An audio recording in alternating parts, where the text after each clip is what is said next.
next Cruise Out track? Or? Hello, Toronto.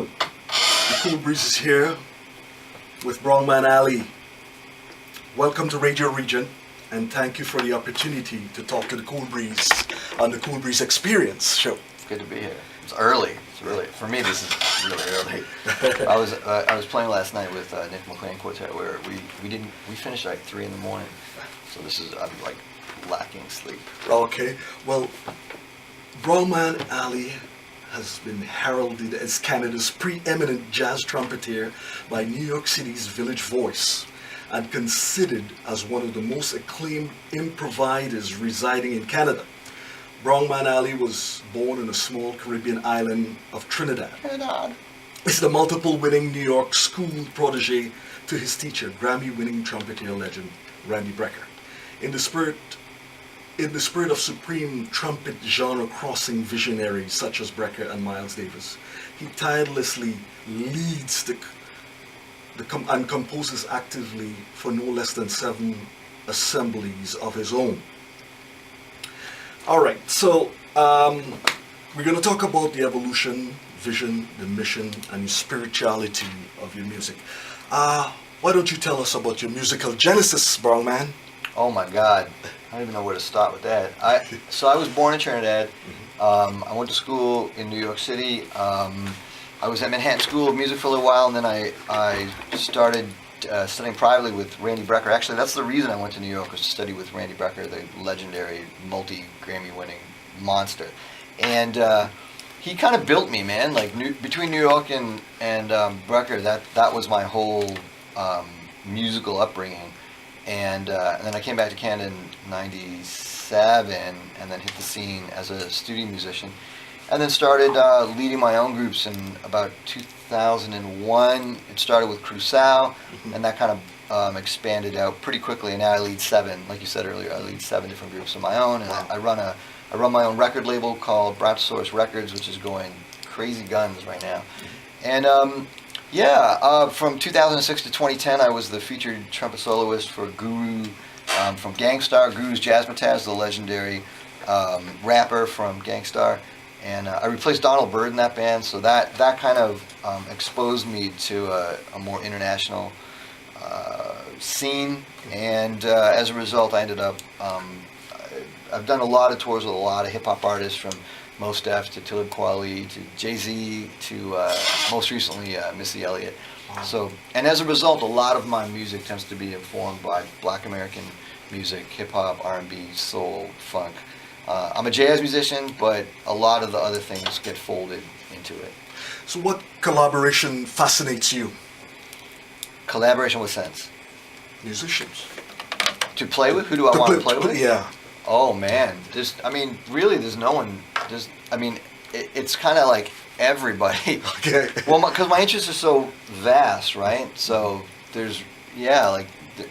unless a guy sucks, there's no one I don't want to collaborate with. Okay. You know what I mean? I get called a lot right. to be a guest with players, and I love every experience. Every experience is unique. Everything's a one of a kind, and every musician is different. So I don't really have any dreams. I mean, I'd love to play with the Roots in terms of. Oh, okay. Like that would be my. That's the guy with the big hair and the Afro pick. Yeah, that's Questlove. Questlove, okay. And the Roots, yeah. Okay. Well, because Black Thought is one of the greatest freestyle rappers in the history of the earth. So just to stand next to that would be seductive as hell. All right. Who was instrumental in shaping your career? Brecker. Brecker again, and he was Randy. Who don't know he's the part of the Brecker brothers?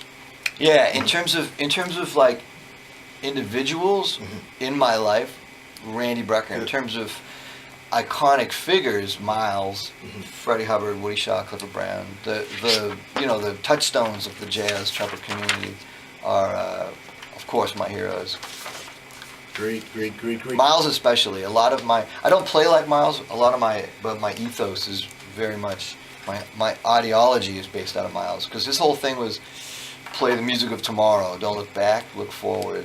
So he never went backwards. Innovator. So he shaped every decade. Yeah, man. I do a series called 5 Weeks for Miles, and we go. It's 5 bands over 5 weekends where we investigate 5 different eras of Miles Davis's life.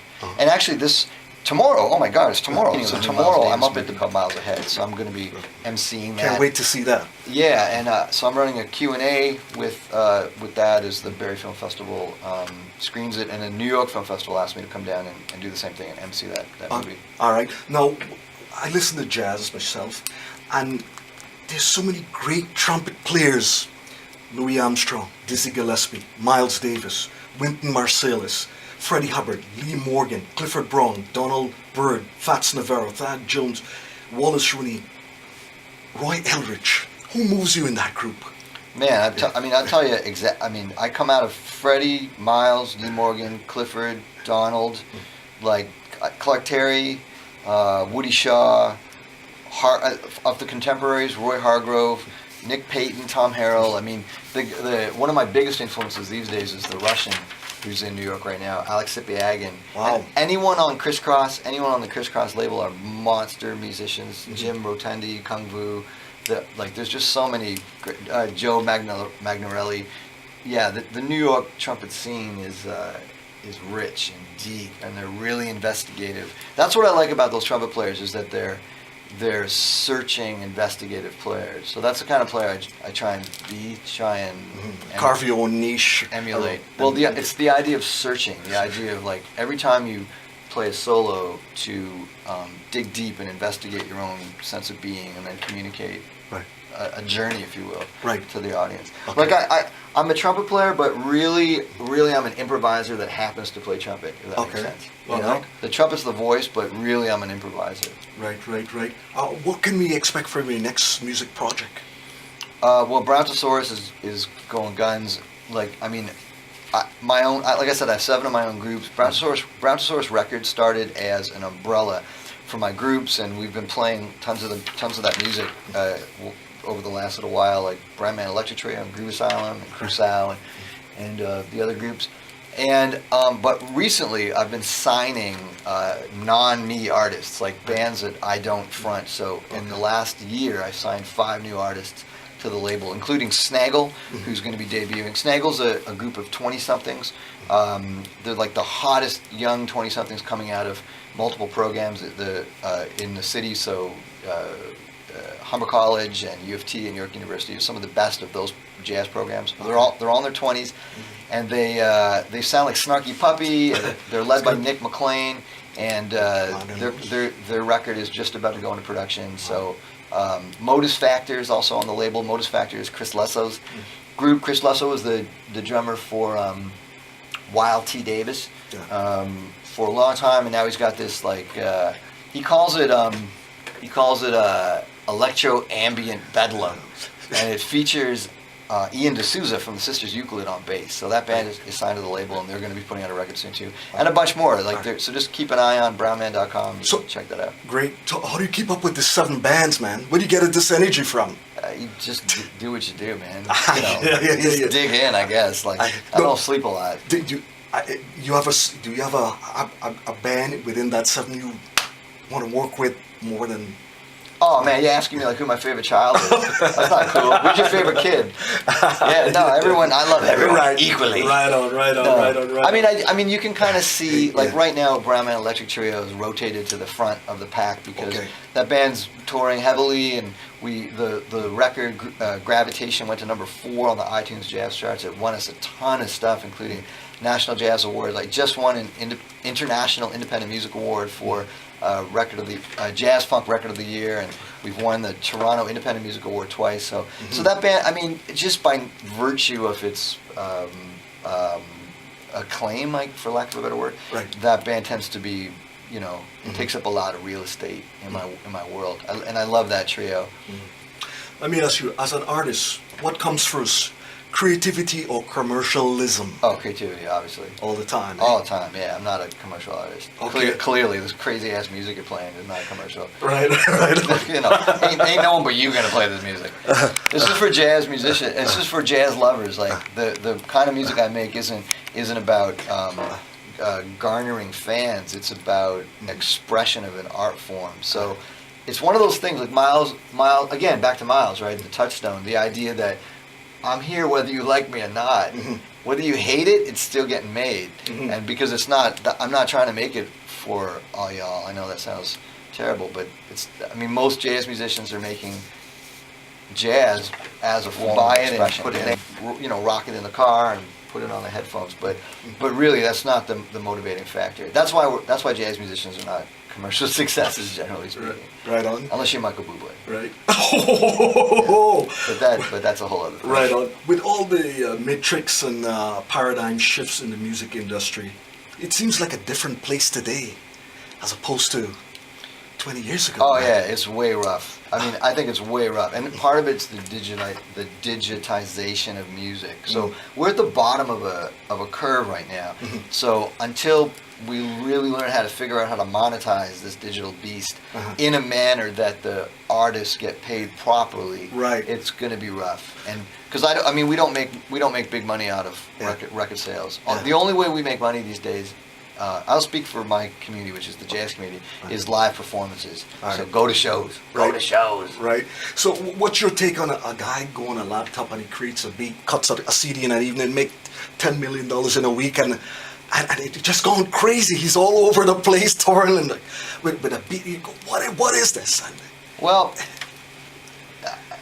it's hard. Okay, you got to be careful. There are DJs doing that kind of work that I think are brilliant, right, as producers, okay, not as musicians, right on. And it's a different animal, and I have a lot of respect for cats that can that have the ear to differentiate what's hot and what's not, and put it on a recording and make a record of other people's music. And I mean, that's a different skill set, and I do respect it because, man, DJs know how to rock a crowd, right? But the musician thing is different. You need training. Like Malcolm Gladwell talks about in his book Outliers, you need to be a master of anything. You need a minimum of 10,000 hours. Wow, so any craftsman in the world of jazz has put in, I'm well into my 30,000th hour at this point.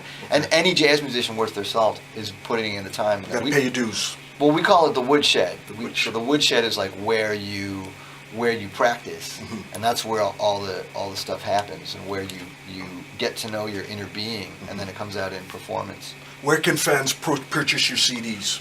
The easiest thing for me is to get to me is Brownman.com, because that's the umbrella. The record label is so I've been on major labels all my life, but as the industry collapsed and my contracts came up, I said no thanks. I won't be renewing, and I started my own little label. And it's just better in this new paradigm of the music industry to kind of have it in-house. So Brownsaurus Records is the name of the record label. All my stuff and other people's stuff now are available on Brownsaurus, and the easiest way to get to that is through brownman.com. You can find all my stuff on iTunes, on Spotify, on every digital platform that's out there. But it gets confusing because I have a lot of different bands, so you can't just search Brownman. Oh, okay. You know what I mean? Like, yes. If you search Brownman, you're going to find a whole bunch of dudes, a bunch of brown dudes. So like you got to look for Brownman Electric Trio, or Brownman and Groove Asylum, or Brownman and Kusau, right, Air to Sibo. You kind of got to know the bands individually to find the music. We're setting up a Brownsaurus website in the next 4 months, so that's going to be the umbrella. I read something about you working with Missy Elliott. Yeah, man. Tell us about that. Sure, she crazy.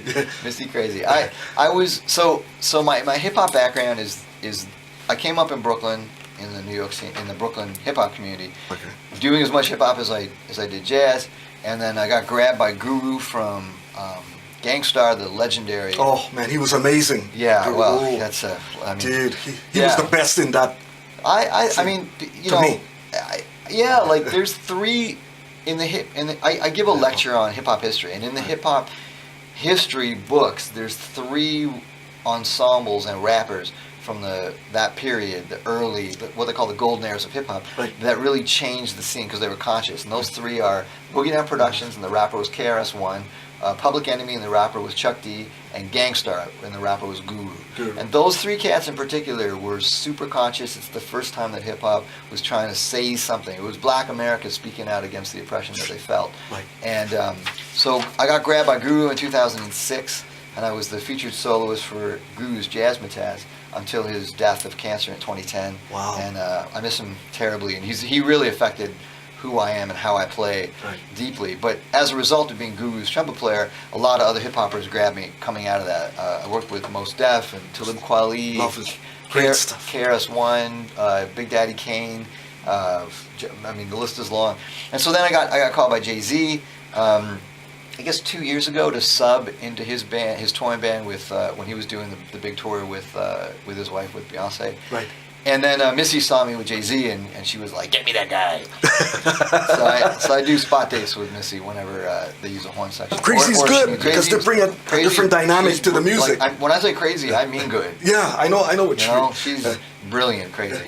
Yeah. Crazy like Jocko crazy. Right, I love Jocko. Like Miles crazy. That's the kind of crazy I like. Freddie crazy. Yes. What has the music industry taught you that you could apply to life?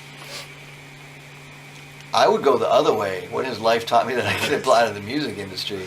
Yeah, I mean, because the music industry is horrible. I'll be straight up. It's horrible. Let it out there. What it's become isn't what it was, and I'm not a big fan of what it's become. So everything's a struggle now. Everything is, and I do okay, but barely.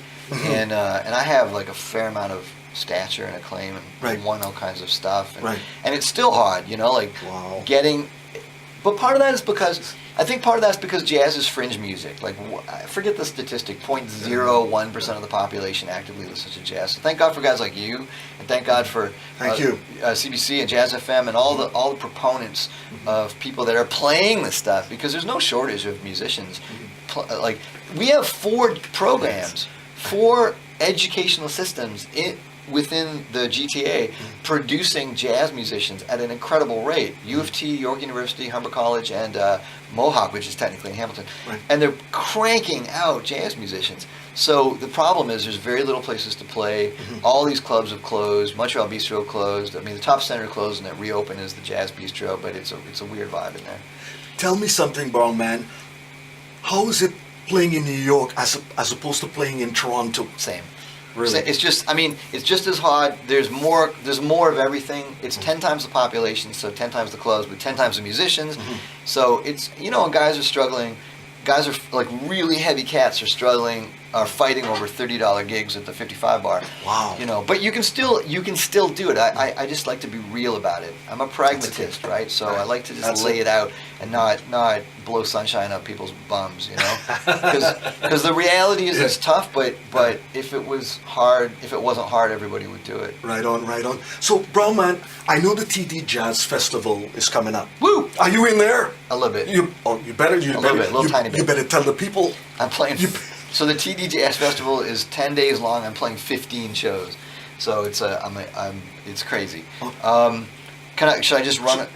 Here's some highlights. Run it out there. So I'm doing I'll quickly do some highlights, because if you can get to all this stuff through brownman.com. Actually, the quick and easy way, the down and dirty way to get to this stuff is to put the word gigs in front of my website. So gigs, Gigs, gigs, which is street slang for performances.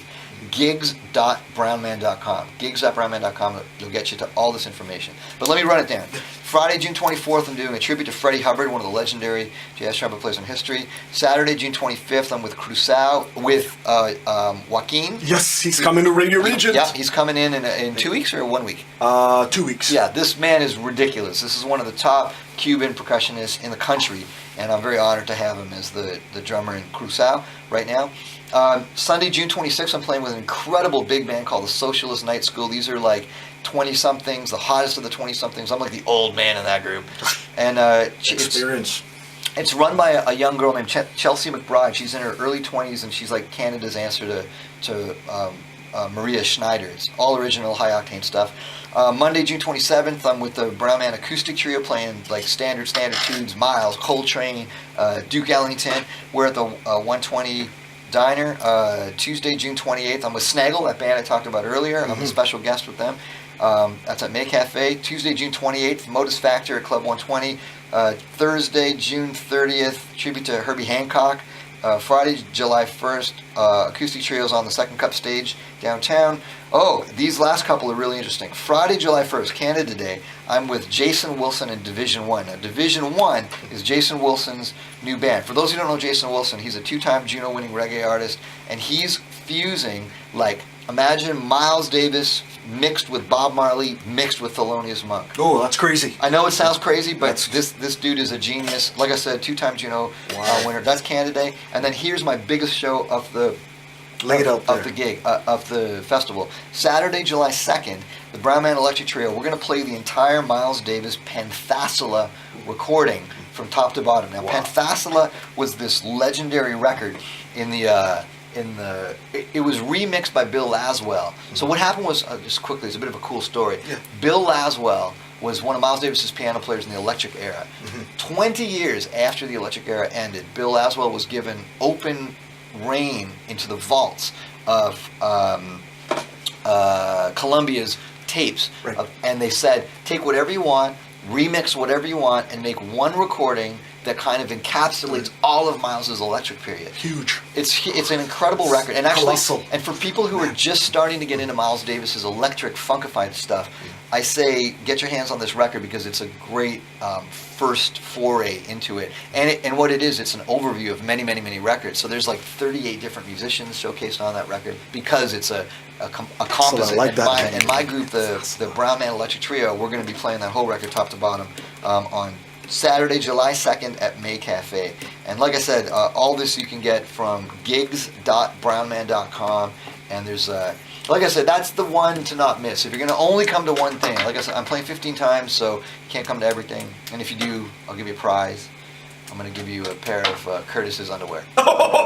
Girls would love that. Thank you. You're welcome. Brownman, I gotta ask you, if there's a few things you could change in the music industry, what would that be? Oh my God. Wow. If I could change a few things in the music industry.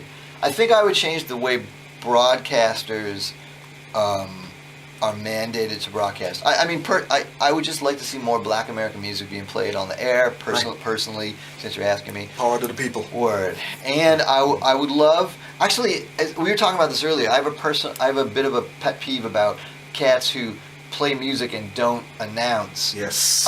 who the artists are and who the musicians are and what record it comes from, because what I believe is by not doing that, you create a culture of ignorance. Right. And so the average listener out there, they don't know who played the music. They don't know the men behind the music. Quite true. They might know they might know Taylor Swift's name and they might know the track, but they can't tell me who the drummer is. They can't tell me who produced the track. They probably don't even know the name of the name of the record it came from. Right. And that's a byproduct of the downloading culture. So that, I'd love to see broadcasters really taking a minute to say, that was Freddie Hubbard on trumpet. Yes. That was Joe Henderson on saxophone. That was, and guys on CBC do it, but I don't hear mainstream radio do it ever at all. I do it on my show. I know you This do, is special. 'cause you the man. The man. Yeah. Now, if as a seasoned musician, if you had to lay out some advice to the young musicians coming up how would you inspire them? I would say get your training. Training is important. Like, playing by ear is cool, but if you're going to be a jazz musician worth your salt, you got to get your training. Rhythm, harmony, melody, it's got to start there. You don't have to go to school for it, but you've got to get the education. Right. And there's lots of ways to do that. Man, I know cats that are like teaching themselves from the internet right now. But you got to get educated. You can't be an ignorant musician, number one. And number two, don't get overly caught up in the institutionalization of jazz. Don't get overly caught up in the systematic way things are taught. At some point, you got to look inside and break them rules and play from the heart and be authentic. Always make expression and telling a story paramount. Yes. Storytellers is what the jazz community needs. Storytellers. We don't need more cats that can play licks. We need storytellers. Brownman Ali, it's been a pleasure, My man. having you in a Radio-Regent. Thanks for the And support. I'm gonna check you out at the TD Jazz. Yeah. And let the fans know. Come Don't worry. down. I'll take care of that at Radio-Regent, man. My man. Brother, pleasure. so much. Thank you. Any last minute plugging? I was going to say, why don't we do a giveaway? If for the first two people that call in, we'll give you free tickets to the Panthasola show. We just take your name and we'll put them at the door, and you can come and see. What's the number? This number is 647-344-4134. That's Saturday, July 2nd, Brownman Electric Trio playing Miles Davis's Panthasola. First two callers can come and check us out. Yes, sir. Let's get back to the music. Oh, shit, I was hoping you put something of mine. Don't worry. We'll mix it. We'll get it in there. That's good, man. Cool. That's cool. That's cool. I like that. We kind of hit it all. Yeah.